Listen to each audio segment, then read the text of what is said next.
ऐसा कोर्स ला रहा हूँ जो खासकर कक्षा 12 के विद्यार्थियों के लिए बहुत ही उपयोगी है, क्योंकि बोर्ड की परीक्षाएं आने वाली हैं, फरवरी में हैं, और चाहे वो हाई स्कूल की हो चाहे इंटर की हो, तो जाहिर सी बात हमें भूगोल के बच्चों के बारे में बात कर रहा हूँ, क्योंकि मैं भूगोल का टीचर हूँ, भूगोल पढ़ाता हूँ। तो उनके लिए मैं एक ऐसा टॉपिक लाऊंगा, ऐसा कोर्स लाऊंगा कि जो उनके तैयारी के लिए बहुत ही अच्छा रहेगा। अगर वो मेरा पूरा क्लास देख लेंगे, अगर ठीक समझ लेंगे, तो जाहिर सी बात है भूगोल में उनको कोई समस्या नहीं होगी। मैं अभी से इसकी शुरुआत कर रहा हूँ ताकि 1-2 महीने के अंदर मैं पूरा अपना कोर्स कंप्लीट कर दूँ और उनके लिए एक अच्छा प्लेटफॉर्म तैयार कर दूँ, और कैसे भूगोल में अच्छे नंबर लाए जाते हैं, कैसे भूगोल पढ़ा जाता है, इन सब चीज़ों को हम इनमें बताएंगे। जैसे कि भूगोल आपको जानते हैं कि बिना मैप के भूगोल आप ठीक से नहीं पढ़ सकते हैं। तो अपने इस कोर्स के बाद में हम मैप की सहायता से अपने सारे चैप्टर को क्लियर करेंगे, अपने कंसेप्ट को क्लियर करेंगे। तो आइए देर नहीं करते हैं, हम भूगोल जो यूपी बोर्ड, खासकर यूपी बोर्ड के बच्चे हैं जो हिंदी मीडियम हैं, उनके लिए हम पहला चैप्टर शुरुआत करेंगे। ये देखिए हमारे हाथ में ये आपका जो किताब है, ये किताब है, और ये जो पहला चैप्टर है आप देखते हैं, पहला चैप्टर है मानव भूगोल प्रकृति एवं विषय क्षेत्र। ठीक है, ये पहला है। देखिए भूगोल में 2 यूनिट हैं, भूगोल में 2 यूनिट हैं आपके। जो यूनिट में एक जो पहला यूनिट है, आपको चाहे जनसंख्या हो चाहे मानव विकास हो, ठीक है, और उसके बाद फिर ये जितने भी कोर्सेज हैं देखिए, ये देखिए, ठीक, ये आपका पहला जो यूनिट है जनसंख्या, ठीक है, मानव विकास, और उसके बाद हम लाते हैं ये प्राथमिक क्रियाएं, द्वितीय क्रियाएं, तृतीय क्रियाएं, परिवहन, संचार, अंतर्राष्ट्रीय व्यापार और मानवीय अधिवास।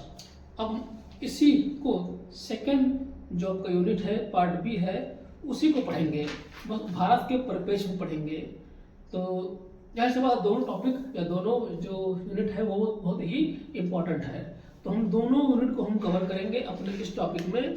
तो अब पार्ट वाइज अगर देखा जाए, इसमें 15-20 पार्ट तो होंगे ही, ठीक, तो हम इसको पार्ट वाइज जो इम्पोर्टेंट हैं आपके परीक्षा की दृष्टि से उनको हम कवर करेंगे।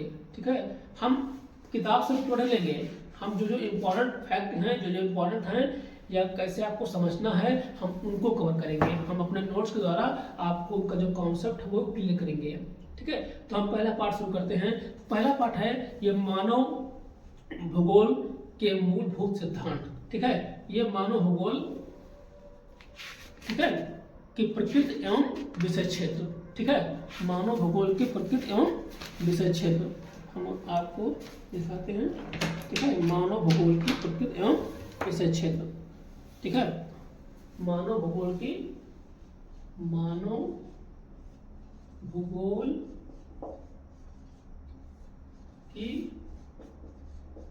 प्रकृति एवं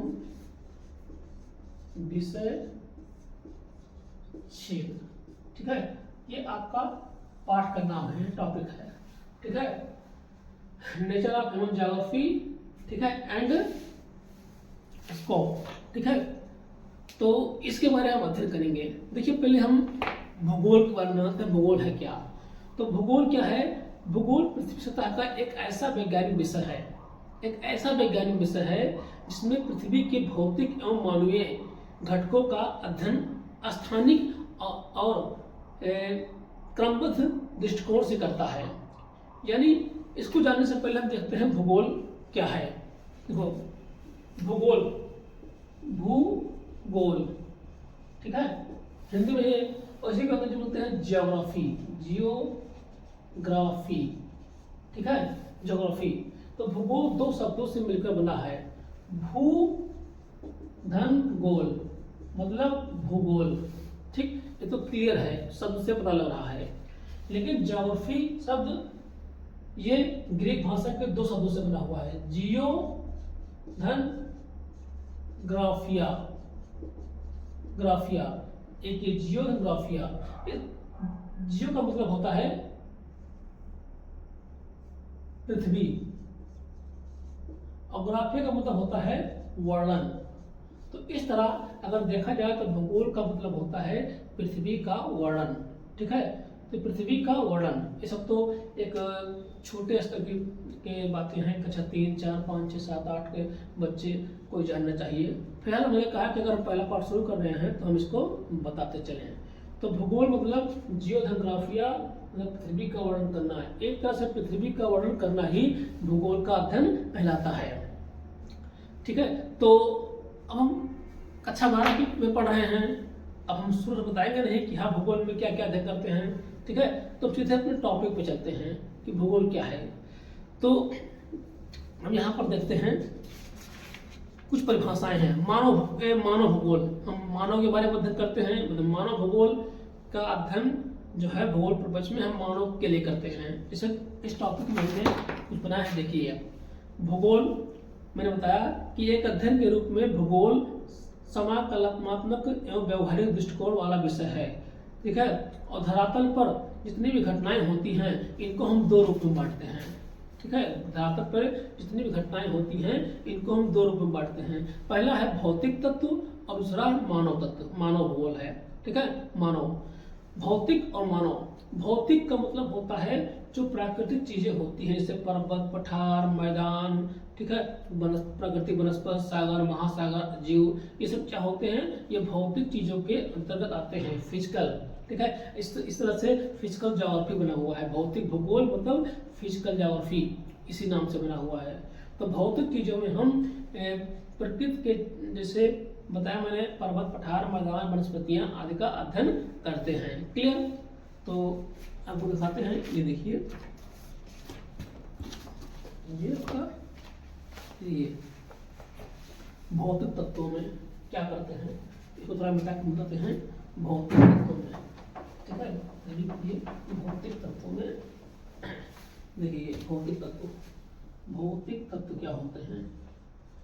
भौतिक तत्व, इनमें हम क्या करते हैं, फिजिकल एलिमेंट बोलते हैं इसको। तो इसमें क्या करते हैं, ये पर्वत, पठार, मैदान, सागर, महासागर, ठीक है, जैसे आदि तत्वों को हम शामिल करते हैं, ठीक। इसको हम प्राकृतिक तत्व भी कह सकते हैं, क्योंकि प्रकृति ने इसको बनाया है, ठीक, सम्मिलित किया जाता है। दूसरा है मानव भूगोल, ठीक है। मानव भूगोल भी कहते हैं, इनमें मानव जाति, मानव जनित या मानव के द्वारा जो चीजें बनाई गई हैं, जैसे अधिवास, कृषि, व्यापार, जनसंख्या, सड़क, परिवहन आदि को सम्मिलित किया जाता है। मतलब मानव भूगोल में देखिए, नाम से स्पष्ट है, मानव भूगोल, इसमें हम मानव का अध्ययन करते हैं। अगर हम मानव का अध्ययन करेंगे तो मानव से संबंधित हर चीज का अध्ययन करेंगे। मानव कहाँ रहता है, अधिवास, मानव खाता क्या है, पीता क्या है, तो ठीक है, किस चीज का संबंध है, चलता किससे है, मतलब परिवहन है, सड़क है, ठीक है, इन चीजों का क्या करता है, उद्योग, व्यापार, सर्विस, नौकरी, ठीक है। तो इन चीजों के बारे में जितने भी ये सांस्कृतिक भूदृश्य हैं, इनको हम सांस्कृतिक भूदृश्य कहते हैं, ठीक है। कल्चरल लैंडस्केप, इनको मिलाकर हम क्या बोलते हैं, ठीक। इसे मानव भूगोल में क्या अध्ययन करते हैं, जैसे मानव का, ठीक है, और उससे संबंधित चीजों का, जैसे अधिवास, ठीक है, व्यापार, नौकरी कह सकते हैं, जीविका, ठीक।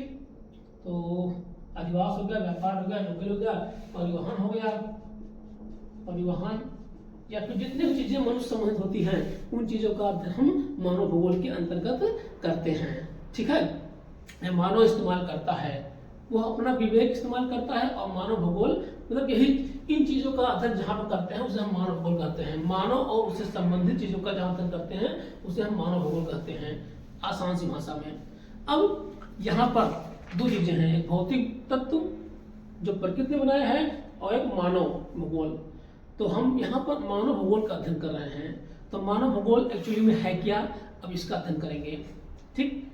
तो मानव भूगोल से हमने इस नोट में लिखा है, आप देखिए कि मानव भूगोल प्राकृतिक जगत मानव भूगोल प्राकृतिक जगत तथा मानवीय जगत के मध्य स्थापित परिवर्तनशील संबंधों का अध्ययन करता है।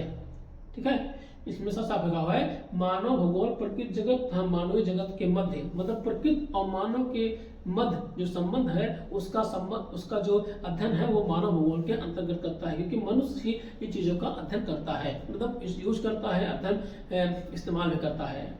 साथ ही इसमें मानवीय क्रियाकलापों के स्थानिक वितरण और उनसे घटित होने से विश्व के विभिन्न भागों में उत्पन्न सामाजिक व आर्थिक भिन्नताओं का अध्ययन करता है। कहने का मतलब है कि हम मानव भूगोल में मनुष्य और प्रकृति के संबंध को अध्ययन करता है और मानव जिस चीज का इस्तेमाल करता है या फिर उसके क्रियाकलाप के द्वारा जो सामाजिक या आर्थिक भिन्नताएं पैदा होती हैं उनका भी अध्ययन करता है। जैसे मान लीजिए हम जैसे मानव, ठीक है, मानव है, हमने घर बनाया, अधिवास बनाया तो हमने अधिवास का अध्ययन किया, हमने तमाम तरह के व्यापार बनाए, व्यापार शुरू किया तो हम उसको आर्थिक भूगोल के अंतर्गत रखते हैं। हमने सड़क बनाए तो हम परिवहन का अध्ययन करते हैं। ठीक है, तो ये जितने भी हमने चेंजेस किए हैं धरती पर या बदलाव किए हैं अपने लिए किए हैं तो उनका अध्ययन हम मानव भूगोल में भी करते हैं। ठीक, आगे भी आपको समझ में आ जाएगा। अब तो इस प्रकार देखा जाए तो मानव भूगोल का प्रमुख उद्योग मानव के घर के, ठीक है, पृथ्वी को मानव के घर के रूप में समझना है। ठीक है, तो मानव भूगोल में क्या है कि मानव का अध्ययन करते हैं और पृथ्वी मानव का घर है, इसलिए उसका अध्ययन, ठीक है, मानव भूगोल में, ठीक, पृथ्वी को मानव के घर के रूप में समझना है। पृथ्वी को जो है, जो हमारी पृथ्वी है ये मानव का घर है और इसी को के परिप्रेक्ष्य में हम इसका अध्ययन करते हैं। ठीक है, अब मतलब earth is a man, is a home of man, पृथ्वी मानव का घर है। अब प्रकृति के वातावरण के, उसमें लिखा हुआ है प्रकृति के वातावरण के उन सभी तत्वों का अध्ययन भी करता है जिनमें मानव ने को पाला है। जैसे मनुष्य को जिन प्रकृति जो वातावरण है, ठंडी, गर्मी, बरसात, ठीक है, उस जगह की जलवायु है, उन तत्वों का अध्ययन भी हम मानव भूगोल के अंतर्गत करते हैं, क्योंकि सीधा सीधा मनुष्य के ऊपर उनका प्रभाव पड़ता है। अब आगे देखिए, अर्थात इसके विकास में सहायता प्रदान करती हैं। मतलब हम जैसे भी हैं, हम जिस तरह भी हैं वो हमारे जलवायु के अकॉर्डिंग है। हम जैसे गर्म प्रदेश में हैं तो हम काले रहेंगे, अगर उष्णकटिबंधीय में हैं तो हम भूरे रहेंगे, या हम कहा गया ना कि हम जैसा सोचते हैं, जैसा खाते हैं, जैसा दिखते हैं, वो सब हमारे पर्यावरण या हमारे मौसम की ही देन है। अगर हम ठंडे प्रदेशों में रहते हैं तो हमको जाहिर सी बात है कि मांस के ऊपर डिपेंड रहना पड़ेगा, हम मांसाहारी बन जाएंगे। ठीक, आगे बताऊंगा आपको। ठीक है, अब देखिए इसमें कहा है इस प्रकार प्रकृति एवं मानव का संबंध बहुत ही महत्वपूर्ण होता है। जब हम इन चीजों का अध्ययन करते हैं कि प्रकृति और मानव एक दूसरे के पूरक हैं तो इनका संबंध जो होता है बहुत ही महत्वपूर्ण हो जाता है और इनका अध्ययन भी बहुत महत्वपूर्ण हो जाता है। क्योंकि बिना हम प्रकृति का अध्ययन के है या मानव, समझ लीजिए कि प्रकृति और मानव एक दूसरे के पूरक हैं, हम एक का अध्ययन नहीं कर सकते हैं, हम दोनों का अध्ययन साथ साथ हमें करना पड़ेगा। ठीक है, क्योंकि एक दूसरे के ऊपर दोनों डिपेंड हैं। अब इसी को हम मानव भूगोल के अंतर्गत पढ़ते हैं। ठीक है, तो प्रकृति एवं मानव का संबंध बहुत ही महत्वपूर्ण है और इसी को हम मानव भूगोल के अंतर्गत पढ़ते हैं। ठीक, अब यहाँ पर होता है मानव भूगोल कुछ परिभाषाएं हैं, जो मानव भूगोल है कुछ परिभाषाएं हैं। देखिए, अगर मानव भूगोल के जो जनक हैं, ठीक है, मानव भूगोल के जो जनक हैं उनको हम रेटजल को माना जाता है। रेटजल जो जर्मन विद्वान थे, ठीक है, 1844 में उनका जन्म हुआ था और 1904 में उनकी मृत्यु हो गई है। तो मानव भूगोल के जनक के रूप में उसको माना जाता है। एक क्वेश्चन पूछते हैं, मानव भूगोल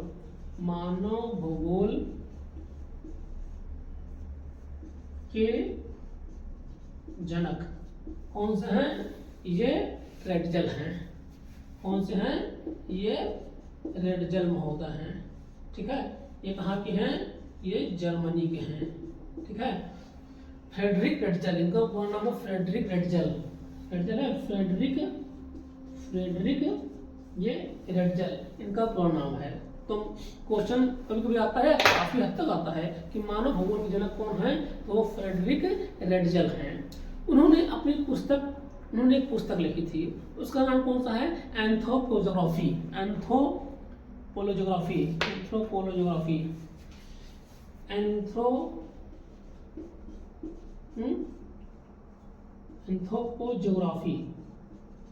ठीक है, एंथ्रोपोज्योग्राफी, ठीक है। एंथ्रो मतलब होता है मानव, ठीक है, मानव विज्ञान, इसका होता है मानव भूगोल, मानव विज्ञान।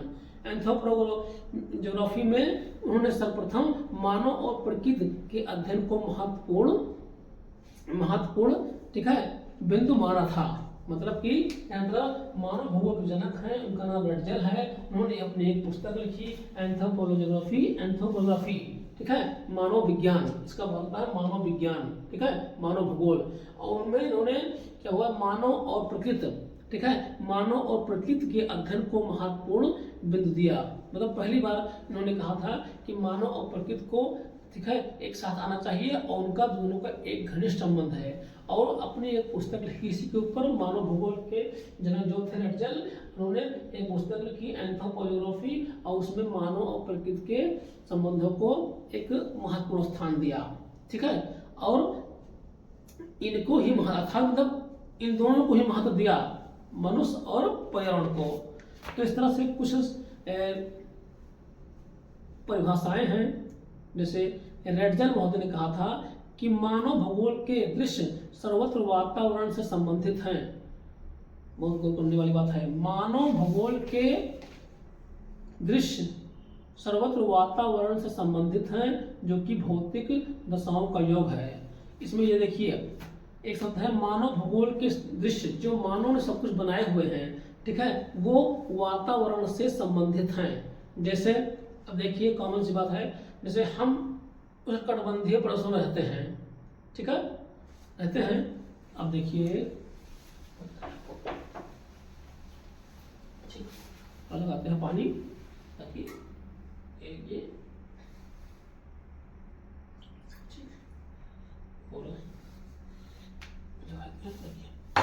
ठीक से ठीक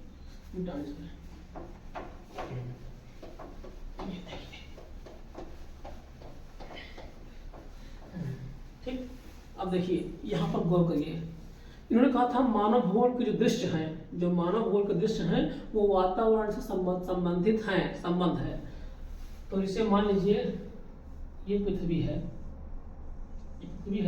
ये हमारा विषुवत रेखा है, और ये कर्क रेखा है, और ये मकर रेखा है, ये उपध्रुवीय क्षेत्र है, ठीक है। यहाँ पर ये कर्क है, ये मकर है, ये विषुवत है, ठीक है। यहाँ पर सूर्य किरणें लगभग पड़ती है, गर्मी बहुत पड़ती है, गर्मी बहुत ज्यादा पड़ती है।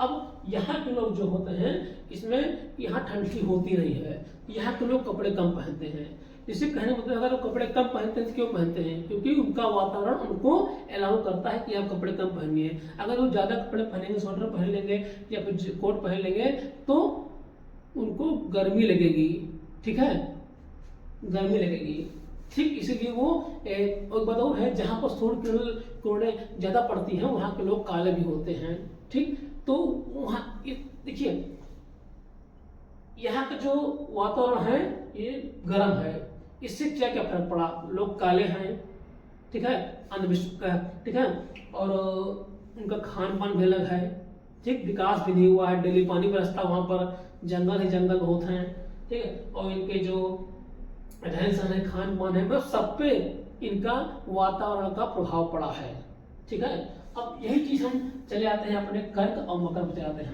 हम कर्क की बात कर रहे हैं, अपनी बात कर रहे हैं। हम लोग क्या हैं, देखिए हम लोग कर्क रेखा पर हैं, हमारे यहाँ ठंडी भी पड़ती है, गर्मी भी बढ़ती है, सब कुछ बढ़ती है। देखिए हम लोग ना काले हैं ना गोरे हैं, लगभग कुछ भूरे हैं, अगर चमड़ी की बात की जाए भूरे हैं। और हमारे यहाँ मांसाहारी भी है, शाकाहारी भी। जितनी ठंडी पड़ेगी लोग उतना वो मांस का प्रयोग करेंगे, तो हमारे इसलिए हमारे यहाँ सब प्रकार के लोग पाए जाते हैं, मांसाहारी शाकाहारी सब कुछ पाए जाते हैं। और हमारे घर जो होते हैं, अभी दिखाएंगे आपको। अब जैसे तो ऊपर जाएंगे, अब इसके ऊपर ठंडी होती है, तो यहाँ पर देखिए, यहाँ पर और ये इसके बीच के क्षेत्र को बोलते हैं उष्णकटिबंधीय क्षेत्र और शीतोष्ण कटिबंधीय क्षेत्र। ये समझ लीजिए दोनों अलग अलग हैं।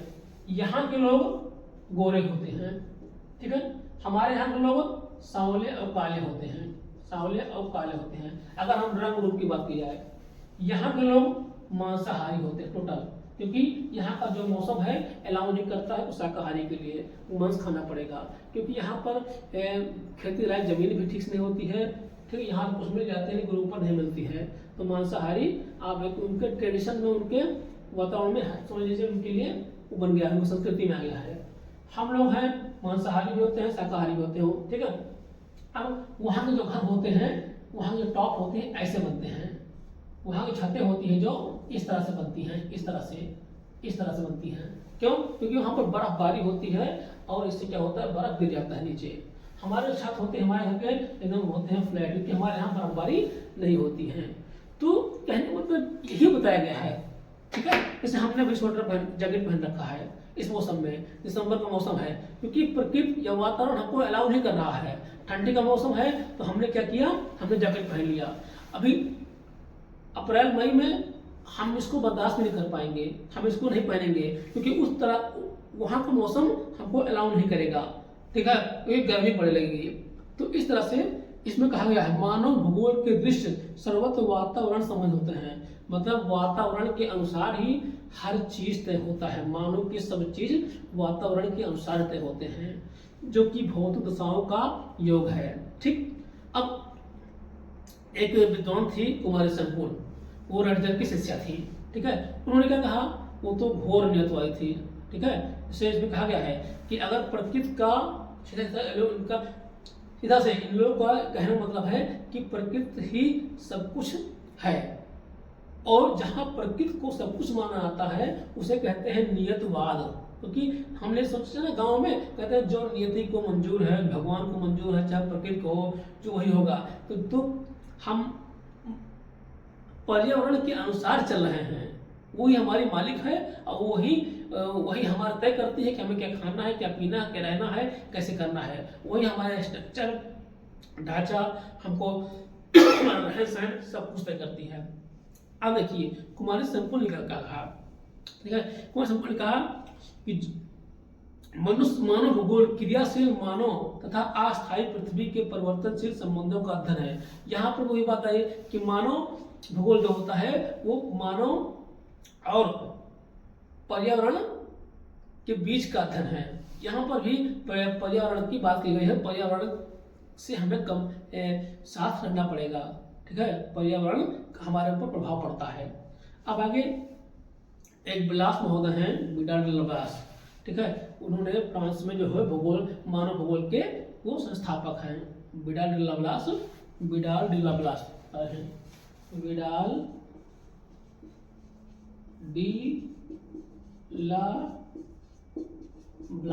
ठीक है, ब्लास हम कहते हैं, ब्लास जो है मानव भूगोल के संस्थापक हैं।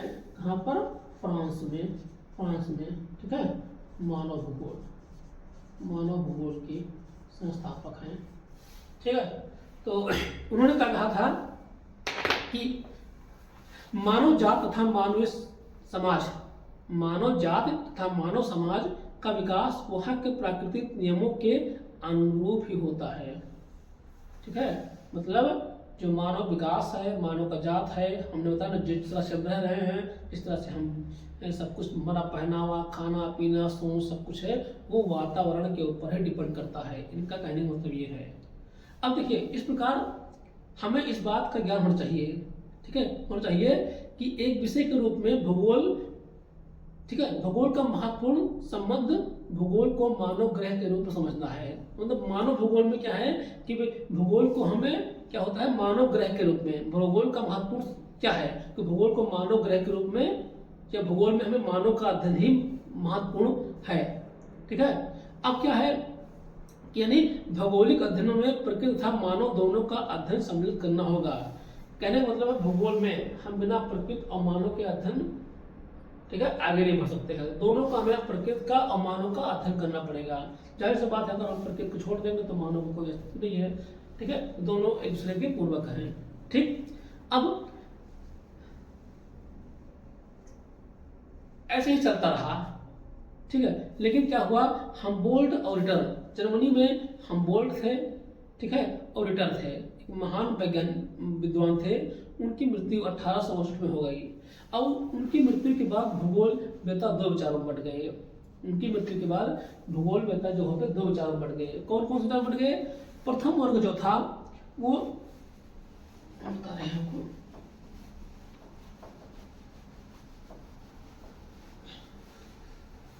इसमें दो विचार आ गए। ये प्रथम वर्ग में जो आ गए तो वो केवल क्या करेंगे, भौतिक तत्वों तो तक ही सीमित रह गए, ठीक है। मतलब भूगोल का जो उन्होंने कहा भूगोल केवल भौतिक तत्वों का ही अध्ययन है। जो प्रथम वर्ग था, प्रथम वर्ग, इन्होंने भूगोल को भौतिक तत्वों का अध्ययन माना।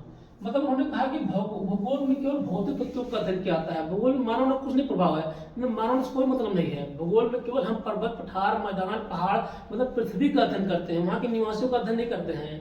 भौतिक तत्वों से नहीं, पहाड़, पर्वत, मैदान सब बता दें, पहाड़, पर्वत, सागर, मैदान, ये सब का अध्ययन करते हैं, हमें मानव से कोई मतलब नहीं है। रिटर और हम्बोल्ट की मृत्यु के पश्चात ये सब दो वर्गों में बढ़ गए हैं। तो उन्होंने कहा कि जो प्रथम जो वर्ग था, उन्होंने कहा कि हम मानव का अध्ययन नहीं करते हैं, इसमें केवल हम पृथ्वी का अध्ययन करते हैं, प्राकृतिक चीजों का अध्ययन करते हैं, भौतिक चीजों का अध्ययन करते हैं, भौतिक चीजों को ही प्राथमिकता दी। फिर उसके बाद दूसरा वर्ग जो होता है, उन्होंने कहा नहीं, द्वितीय वर्ग ऐसा नहीं है। भूगोल में केवल मानव तथ्यों, ठीक है, का वर्णन या अध्ययन किया जाता है। अब देखिए साफ साफ यहाँ पर दो वर्ग बढ़ गए। पहला है, देखो इसके पहले क्या था, वातावरण और मानव को दोनों को साथ साथ चलते थे, लेकिन इसमें दो लोग बढ़ गए। उन एक बढ़ गया भौतिक तत्वों को लेकर, एक हो गया मानव, मतलब वही था, दोनों दो पार्ट हो गए। तो एक ने कहा भूगोल क्या है, भौतिक तत्वों का अध्ययन है। फिर दूसरे ने कहा भूगोल मानव का अध्ययन है। भूगोल मानव का अध्ययन है, इसमें मानवीय तत्वों को सम्मिलित किया जाता है, ठीक है। तो भूगोल में मानव का अध्ययन होता है, मतलब इनका अध्ययन नहीं होता है। तो यहाँ साफ साफ दो वर्ग बनकर आए। अब यही तक, उसके बाद फिर यही तो नहीं कहा, भूगोल के दो अध्ययन विधि का भी विकास हो गया। मतलब कि दो पार्ट तो हुए ही, लेकिन भूगोल में दो अध्ययन विधि का विकास हुआ कि इस तरह से भूगोल का अध्ययन किया जाए। पहला था क्रमबद्ध अध्ययन, क्रमबद्ध अध्ययन, ठीक है, सिस्टेमेटिक, ठीक है, क्रमबद्ध अध्ययन।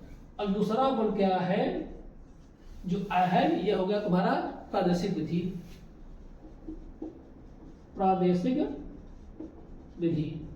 तो कहने मतलब है कि क्रमबद्ध अध्ययन का मतलब होता है कि हम चीजों को क्रम से अध्ययन करेंगे, जैसे पर्वत, पठार, मैदान, जैसे पूरी पृथ्वी को एक मानकर कि पृथ्वी पर किस तरह जलवायु पाई जाती है, पूरी पृथ्वी पर किस तरह के लोग रहते हैं, पूरी पृथ्वी पर महासागर कैसे हैं, मतलब पूरी पृथ्वी को रखकर हम उसका अध्ययन करते हैं, ठीक है। लेकिन प्रादेशिक में क्या हो गया कि ऐसा नहीं है। उन्होंने कहा कि पृथ्वी पर जगह जगह अलग अलग जलवायु पाई जाती है, अलग अलग तरह के लोग रहते हैं, तो इनको क्षेत्र वाइज हम इनका अध्ययन करेंगे। जैसे पृथ्वी पर भूमध्य रेखीय प्रदेश है, ठीक है, ये छोटे क्षेत्र हैं, वहाँ पर कुछ अलग टाइप के लोग रहते हैं, अलग वनस्पतियाँ रहती हैं, तो उनका अध्ययन अलग करेंगे, हम इनका अध्ययन अलग करेंगे। जैसे मान लीजिए एक उदाहरण के तौर पर कि संयुक्त राज्य अमेरिका में जलवायु अलग है, अमेरिका में उनका अध्ययन अलग करेंगे, उसको एक प्रदेश मान लिया। मतलब पृथ्वी को कई भागों में बांटकर जहाँ जिस तरह की जलवायु हुई और उसका उस तरह से वो टुकड़ों में प्रदेश बांटकर, यहाँ प्रदेश का मतलब नहीं उत्तर प्रदेश, मध्य प्रदेश, मतलब एक प्रदेश, एक क्षेत्र, एक बड़े क्षेत्र को कहते हैं। भूगोल में प्रदेश का मतलब होता है वो बड़ा क्षेत्र होता है, जिनकी जलवायु, जिनका रहन सहन और जिनका सब कुछ वो अन्य प्रदेशों से भिन्न होता है, ठीक है। तो एक क्षेत्र के रूप में उसको बांट दिया। तो यहाँ पर क्या हुआ कि यहाँ पर दो चीजें हैं। भूगोल को एक वर्ग ने भौतिक तत्व माना, भौतिक भूगोल, इनका अध्ययन पहाड़, पर्वत, पठार, मैदान सब हो गया। दूसरा कहा कि इसमें भूगोल में मानव भूगोल का अध्ययन होता है, मानव क्रियाकलाप का अध्ययन करता है। और अध्ययन विधा बांट दिया। पहले में क्या हुआ, क्रमबद्ध अध्ययन करते हैं, क्रमबद्ध विधि मतलब पूरी पृथ्वी को एक मानकर उनकी जलवायु, वनस्पत, प्राकृतिक वनस्पत, महासागर, रहन सहन सब बांट करते हैं। लेकिन दूसरा क्या कहता है कि इनको प्रादेशिक मतलब क्षेत्र वाइज बांटा जाएगा, इनको टुकड़ों में करके इनको हम इसका अध्ययन करेंगे, उससे प्रादेशिक अध्ययन हो गया। अब यहाँ पर हो गया मतलब तो हर विद्वानों में मतभेद पैदा हो गया, तर्क वितर्क शुरू हो गया कि भूगोल को क्या हुआ, एक विषय के रूप में नियम बनाने वाला सिद्धांत क्या हो, कैसे क्या हो, मतलब उसमें अपना शुरू हो गया, झगड़ा लड़ाई शुरू हो गया। ठीक है, अब भूगोल को कैसा होना चाहिए, वर्णन करने वाला या सैद्धांतिक होना चाहिए, मतलब दोनों में मतभेद पैदा हो गए। अब इस तरह से भूगोल, ठीक है, भूगोल मानव भूगोल क्या है, भूगोल का विकास कैसे हुआ, परिभाषा क्या हुआ, इन चीज़ों का हम इसमें आएंगे। मतलब कि अगर आता है कि मानव भूगोल किसे कहते हैं और इनकी परिभाषाएं होती हैं तो ये चीज़ें आप लिख सकते हैं। अब हम बात करते हैं मानव भूगोल की प्रकृति। मानव भूगोल की प्रकृति कैसी है, ठीक है, मानव भूगोल में जो है प्रकृति, नेचर मतलब स्वभाव उसका कैसा है मानव भूगोल का। ठीक है, मानव भूगोल का स्वभाव, nature of geography, nature of मानव भूगोल, भूगोल की प्रकृति। ठीक है, नेचर ऑफ ह्यूमन ज्योग्राफी। ठीक है, अब हम मानव भूगोल की प्रकृति का अध्ययन करेंगे। अब देखो ये तो एक सत्य है कि मानव और प्रकृति एक दूसरे के पूरक हैं। ठीक है, ये मतलब इसको नकार नहीं सकता है, किसी भी प्रकार एक दूसरे से अलग नहीं किया सकता है। इसी आधार पर कुमारी सेम्पुल, उन्होंने बताया ना, रेडजल की शिष्या थी, वो नियतवादी थी। नियतवादी का मतलब होता है कि हम मनुष्य के ऊपर प्रकृति का पूरा कंट्रोल होता है, मतलब भगवान का प्रकृति का, चाहे भगवान कौन सा प्रकृति हो, वही सब कुछ है। मतलब प्रकृति, मनुष्य प्रकृति का दास है। मतलब जैसे हम प्रकृति चाहती है ठंडी है तो स्वेटर पहन लिया हमने, जैकेट पहन लिया, एक तरह से प्रकृति हमसे कहती है कि स्वेटर अगर आप नहीं पहनेंगे तो आप गिर जाएंगे, मर जाएंगे, या फिर आपको ठंडी पकड़ लेगी। ये प्रकृति, ये नियतवाद हो गया। ठीक है, हमने स्वेटर पहन लिया प्रकृति कहने पर। तो जो सेम्पुल थी उन्होंने क्या कहा, ठीक है, यहाँ पर देखिए, मानव भूगोल क्रियाशील मानव और अस्थिर पृथ्वी के मध्य परिवर्तनशील संबंध का अध्ययन है। तो वहां पर इन्होंने फिर वही कहा कि मानव और पर्यावरण दोनों का अध्ययन जरूरी है, दोनों दूसरे के पूरक हैं। ठीक है, दोनों दूसरे के बिना नहीं रह पाएंगे। अब असल में मानव भूगोल में भौतिक पर्यावरण, यहाँ पर देखिए, असल में मानव भूगोल में भौतिक पर्यावरण और मानव निर्मित सामाजिक पर्यावरण के परस्पर संबंधों का अध्ययन किया जाता है। यही बात वहां पर आई। मतलब इन लोगों ने क्या कहा कि मानव भूगोल में मानव और, ठीक है, मानव और प्रकृति का अध्ययन दोनों साथ साथ करना पड़ेगा, क्योंकि दूसरे के पूरक हैं, दूसरे के बिना नहीं रह पाएंगे, दोनों एक दूसरे के लिए ही बने हैं। अब ठीक है, अब इसमें क्या कहा, मानव अपने दिमाग तथा विवेक से भौतिक पर्यावरण में विभिन्न परिवर्तन कर सकता है। ठीक है, कर सकता है, यानी विभिन्न प्रकार के सांस्कृतिक भूदृश्य का निर्माण कर सकता है। अब इससे ये नहीं है पृथ्वी पर मानव रहता है, ये नहीं कि जो इच्छा कहे वही हो। ठीक है, लेकिन मानव इसके अपने जो रहन सहन है, अपने तौर तरीकों को वो बदल सकता है। ये नहीं कि वो खुले में बैठा है तो वो खुले में रहे, वो अपने लिए घर बना सकता है। अगर वो जाना है तो पैदल नहीं जाने के लिए बात है, वो गाड़ी से, इसका गाड़ी का आविष्कार, मनुष्य इससे विकास, अपना दिमाग का विकास किया, उसने अपने चीजों, अपने लिए बहुत सी चीजों का निर्माण किया, जैसे गांव, घर, परिवहन, खेत, वस्तुएं, रेल, जहाज आदि का, ठीक है, इस चीजों का उसने निर्माण किया। ठीक, निर्माण किया। अब इनका उपयोग भौतिक पर्यावरण द्वारा प्रदान किए गए समस्याओं ने प्राप्त की है, संसाधनों से प्राप्त की है। मतलब कि जो चीजें मनुष्य ने बनाई है, आप देख सकते हैं जितनी भी चीजें हैं, अगर ये बोर्ड है, ये लकड़ी की बनी हुई है, लकड़ी पेड़ से बनी हुई है, वो भौतिक चीजों से हमने लिया है। अगर हमने जितना भी ये मटेरियल है, कंक्रीट है, ये सब है, कहाँ से आए हैं? हमें नदी से, पृथ्वी से ही प्राप्त हुई हैं। मतलब हमने क्या किया, इन भौतिक चीज़ों से ही अपने लिए संसाधन बनाए और हमने क्या किया, उनका उपयोग किया, अपने लिए एक अलग चीज़ें बनाई और क्या हुआ कि जिससे मानव जीवन में एक अलग प्रभाव स्पष्ट दिखाई पड़ने लगा। तो हमने कहाँ से लिया, हमने प्रकृति के से ही लिया। ठीक है, अब देखिए आगे, देखिए ये जो आप पहला पार्ट पढ़ रहे हैं ये कोई एक मतलब समझने वाला टॉपिक है। आप इसको ये नहीं कि आप भारत का धनी दिल्ली है, कोयला कहाँ होता है, ऐसा नहीं, इसको आपको समझ के लिखना पड़ेगा। ठीक है, इसको समझने वाला टॉपिक है। अब यहाँ पर मानव का प्रकृतिकरण हो गया। ठीक है, मानव का प्रकृतिकरण, देखिए यहाँ पर क्या है कि दिखाई पड़ने का, तो मानव का क्या हो गया, प्रकृतिकरण हो गया। तो मानव ने प्रकृति के नियमों को ही समझने के बाद ही अपने ज्ञान, विज्ञान या प्रौद्योगिकी को बढ़ाया। ठीक है, विकास किया। अब मानव क्या हुआ, मानव ने बहुत साल तक, बहुत कई हजार साल तक मानव ऐसे रहा, तो उसने प्रकृति को देखा, प्रकृति को समझा, तब जाके कुछ उसके दिमाग आया और प्रकृति को देखते हुए उसने कुछ या प्रकृति से कुछ सीखा कि अगर हम मान लीजिए कोई चीज़ खींचते हैं, ठीक है, प्रकृति में देखा कि हाँ जब चीज़ें लड़ती हैं या फिर कभी होता देखा होगा कि तुमने कि आंधी चलती है गर्मी के मौसम में, जब पेड़ आपस में घसाते हैं तो वो जंगल में आग लग जाती है। तो उसने सीखा कि घर्षण करने से आग पैदा होती है। तो क्या हुआ, तो घर्षण एवं ऊष्मा की संकल्पना मानव ने एब्जॉर्ब किया। तब क्या हुआ, उसने दो पत्थरों को लिया और रगड़ कर देखा, जाने अनजाने चाहे जाने उसके उसने उसमें रगड़ उत्पन्न किया और उसमें क्या हुआ, आग का उत्पन्न हुआ, आग का आविष्कार किया।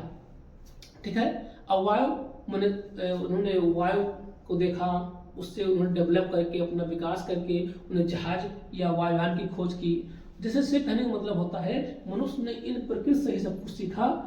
ठीक है, और प्रकृति से सीख कर ही अपने लिए एक सांस्कृतिक भूदृश्य, मतलब अपने लिए एक वैसे ही चीजें बनाई। अब ठीक है, तो मानव प्राकृतिक वातावरण के अंतर संबंधों में, ठीक है, अंतर संबंधों में आरंभिक अवस्था में मानव पूरी तरह से प्रकृति पर निर्भर था। कहने मतलब पहले शुरू में मानव प्रकृति के ऊपर ही निर्भर था। ठीक है, शुरू में इतना विकास नहीं था। तो अर्थात प्राकृतिक वातावरण का पूर्ण नियंत्रण था, मतलब कि मनुष्य के ऊपर प्रकृति का पूर्ण नियंत्रण था। हम जो खाते थे वो पेड़ से मिलता था, हम पूरी तरह कंदमूल में डिपेंड थे, पूरी तरह पानी के लिए हम महासागरों में या समुद्रों में या झरनों में तालाबों में डिपेंड थे। ठीक है, हम कपड़े पहनने के लिए पत्ते या छालों का प्रयोग करते थे, रहने के लिए गुफाओं का या पेड़ों पर रहते थे। हम अपने लिए कुछ नहीं, पहले क्या था कि मनुष्य पर प्रकृति का पूर्ण नियंत्रण था।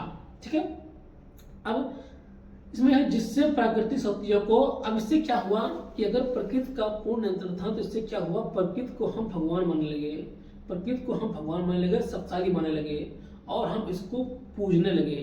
जैसे कि पेड़ से हमें फल मिलता है, हमारी रक्षा करती हैं और क्या करते हैं कि हमें इनसे सब कुछ मिलता है, तब इसको विष्णु देवता मान लिए। सूर्य से हमें रोशनी ना होती है, सूर्य से हमारा जगत चलता है, जीवन चलता है, तब हमने इसको सूर्य देवता मान लिया। तो ऐसे जैसे ही हमने प्रकृति में हर चीजों को, जल नदी थी, नदी को देवता मान लिया, हमने इन चीजों को पूजने में डाला, या कह सकते हैं कि मनुष्य प्रकृति का दास हो गया।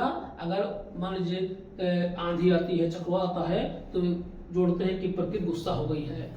ठीक है, तो उसको मनाने के लिए तरह के टोटके, समान पूजा पाठ सब कुछ है। ठीक है, तो डरने लगे इस तरह से। ठीक है, इस तरह से हमारा ये स्वभाव निकल के आया। ठीक है, हमें नियतवादी हो गए, मतलब प्रकृति का मनुष्य पर पूरा कंट्रोल हो गया।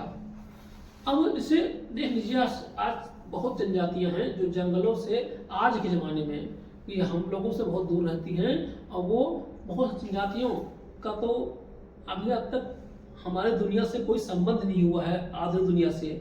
तो वो क्या करती हैं कि प्रकृति को ही अपना सब कुछ मानती हैं, प्रकृति की पूजा करती हैं और प्रकृति पर ही पूरी तरह डिपेंड हो, चाहे खाना हो, चाहे वस्त्र हो, चाहे ठीक है हर चीज उनकी सोच हो प्रकृति पर डिपेंड हो गई है।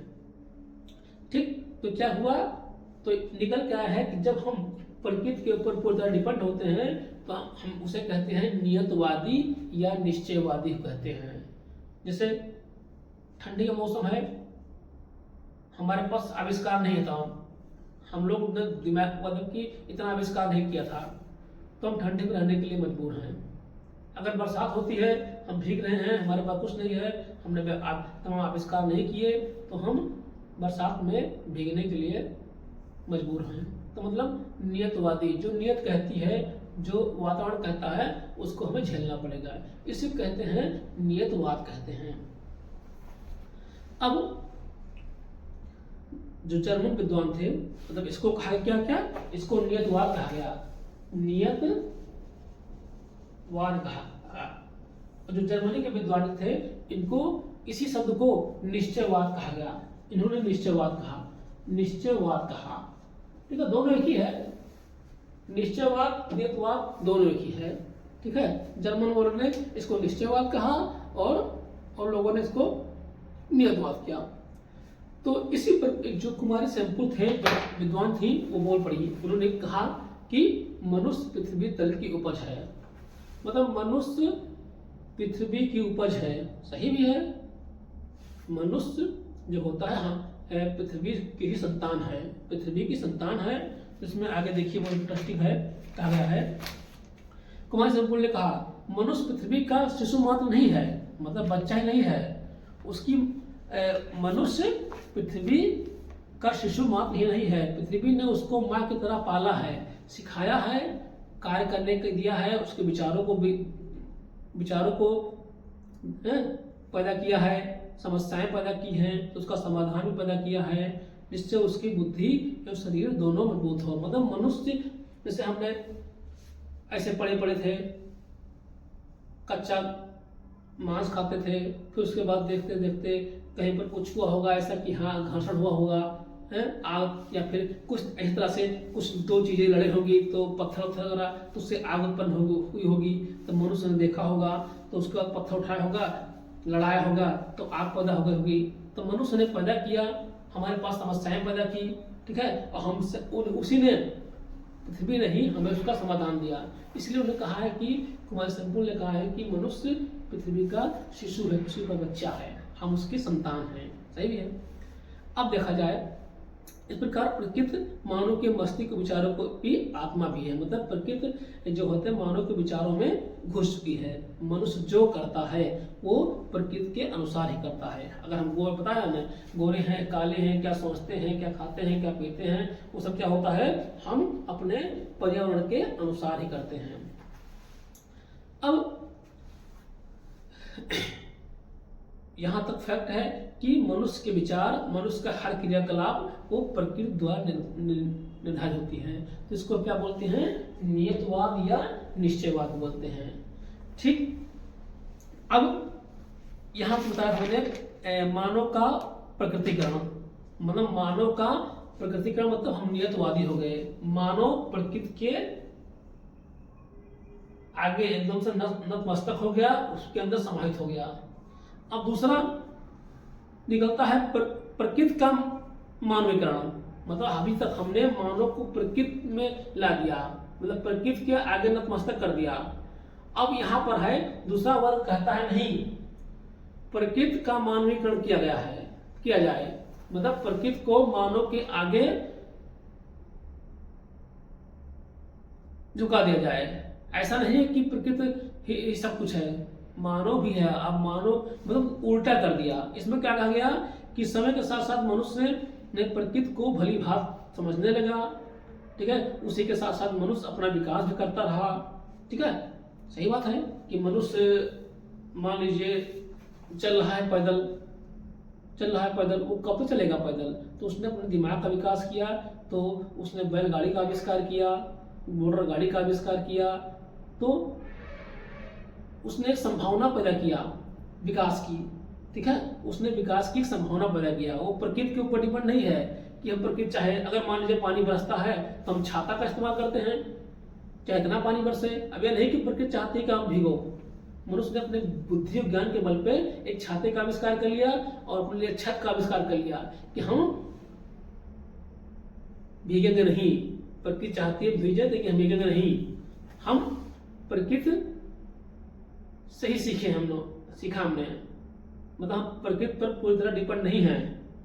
ठीक, तो उसने बुद्धि के बल पर क्या किया, मानव पर्यावरण से विभिन्न संसाधनों को अपने तरीके से इस्तेमाल करना सीख लिया।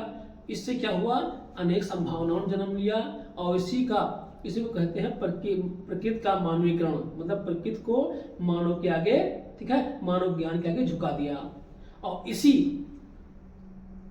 को देखते हुए एक संकल्पना ने जन्म लिया, इसका नाम है संभववाद। ठीक है, संभववाद संकल्पना ने जन्म लिया। ठीक है, तो यहां पर संभववाद संकल्पना ने जन्म लिया। अब देखिए, हमने आपको मानव भूगोल, प्रकृति मानव भूगोल क्या होता है, मानव भूगोल किसे कहते हैं, और नियतवाद क्या होता है, ये पढ़ा दिया। टॉपिक बड़ा है, वीडियो लंबा हो जाएगा, इसका एक पार्ट हो गया है। दूसरे पार्ट में हम पूरा इसको कवर कर देंगे। दूसरे पार्ट में संभववाद, ठीक है, उसके बाद नवनियतवाद, इन सबको पढ़ाएंगे। तो ये वीडियो लंबा हो जाएगा, इसलिए पार्ट 1 में, पहले पार्ट का पार्ट 1 आप इसको देखिए और इसको समझने का प्रयास करिए। समझने वाला है, इसमें कोई नियम नहीं है कि मैंने बताया ना कि भारत की राजधानी दिल्ली है और कोयला यहाँ होता है, पेट्रोल यहाँ होता है। इसको आप समझिए, ठीक है। ये कक्षा 12 के छात्रों के लिए बहुत ही इंपॉर्टेंट है और ये यहाँ से क्वेश्चन, मानव भूगोल की प्रकृति, मानव भूगोल किसे कहते हैं, ये सब क्वेश्चन पूछे जाते हैं। अगर इससे कोई संबंधित क्यूरी हो या फिर आप चाहते हो कोई सुधार हो इसमें, तो आप हमें कमेंट के माध्यम से बता सकते हैं।